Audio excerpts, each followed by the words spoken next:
السلام علیکم دوستو، ہم آج اس ویڈیو میں بات کریں گے 10 ایسے پاورفل سیاستدانوں کے بارے میں جس کے بارے میں شاید آپ نہیں جانتے ہوں گے۔ تو چلیے شروع کرتے ہیں۔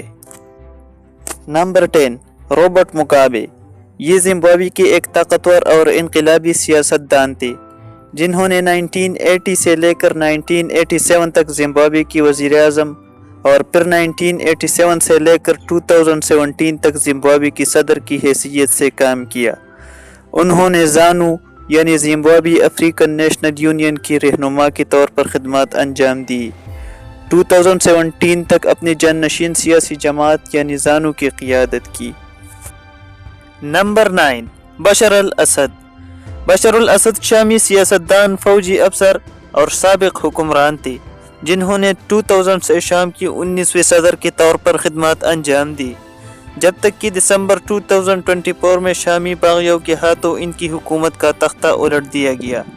صدر اسد شامی عرب مسلح افواج کی کمانڈر ان چیف اور سینٹرل کمانڈر کے سیکرٹری تھے۔ وہ حافظ اسد کے بیٹے ہیں جنہوں نے 1971 سے 2000 میں اپنی موت تک شام پر حکومت کی۔ نمبر 8، نیکولے سیسیسکو۔ یہ رومانیہ کے ایک سیاستدان تھے جو رومانیہ کی دوسری اور آخری کمیونسٹ رہنما تھے۔ 1965 سے 1989 تک رومانیہ میں انہوں نے کمیونسٹ پارٹی کے جنرل سیکرٹری کے طور پر خدمات انجام دیے۔ 1967 سے 1989 تک ریاستی کونسل کی صدر کی حیثیت سے خدمات انجام دی۔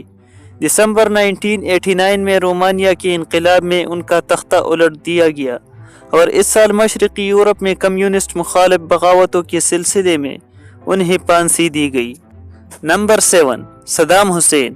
صدام حسین عراق کے ایک انقلابی سیاستدان تھے جنہوں نے 1979 سے 2003 میں ان کی معزولی تک عراق کے 5ویں صدر کے طور پر خدمات انجام دی۔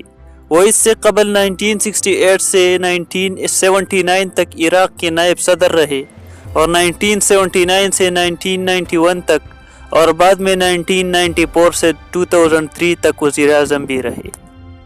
Number 6، Vladimir Putin. یہ ایک رشین سیاستدان اور سابق انٹیلیجنس افسر ہے جو 2012 سے روس کے صدر کے طور پر خدمات انجام دے چکے ہیں۔ اس سے قبل 2000 سے لے کر 2008 تک خدمات انجام دے چکے ہیں۔ پوٹن نے روس کے وزیر اعظم کے طور پر بھی خدمات انجام دے دی ہے۔ وہ جوزف اسٹالن کی 30 سالہ دور کے بعد سب سے طویل عرصے تک خدمات انجام دینے والے روسی رہنما ہے۔ Number 5، Kim Jong Un. یہ شمالی کوریا کے ایک سیاستدان اور حکمران ہے جو دسمبر 2011 سے شمالی کوریا کی تیسری سپریم لیڈر اور ورکرز پارٹی آف کوریا کے جنرل سیکرٹری رہے ہیں۔ وہ کم جونگ کی تیسری بیٹے ہیں جو شمالی کوریا سپریم لیڈر تھے۔ نمبر 4، پول پوٹ۔ یہ کمبوڈیا کا انقلابی سیاستدان تھا جو 1976 سے لے کر 1979 میں اس کی حکومت کا تختہ الٹنے تک کمیونسٹ کمبوڈیا کا ڈکٹیٹر رہا۔ جدید دنیا کی تاریخ میں سب سے سپاک حکمرانوں میں سے ایک ہے۔ پوٹ 1963 سے 1997 کمبوڈیا کی کمیونسٹ تحریک کے رہنما تھے۔ نمبر 3، ماؤ زیڈونگ۔ اسی چیئرمین ماؤ کے نام سے بھی جانا جاتا ہے۔ چین کے ایک انقلابی سیاسی تھیورسٹ تھے جنہوں نے عوامی جمہوریہ چین کی بنیاد رکھی اور 1949 میں اس کے قیام سے لے کر 1976 میں اپنی موت تک ملک کی قیادت کی۔ ماؤ نے بطور چیئرمین بھی خدمات انجام دی۔ Number 2، Joseph Stalin. یہ سوویت کے سیاستدان، انقلابی اور سیاسی تھیورسٹ تھے جنہوں نے 1924 سے لے کر 1953 میں اپنی موت تک سوویت یونین کی قیادت کی۔ 1922 سے 1952 تک کمیونسٹ پارٹی کے جنرل سیکرٹری رہے اور 1941 سے اپنی موت تک وزراء کونسل کے چیئرمین کے طور پر بھی خدمات انجام دیے۔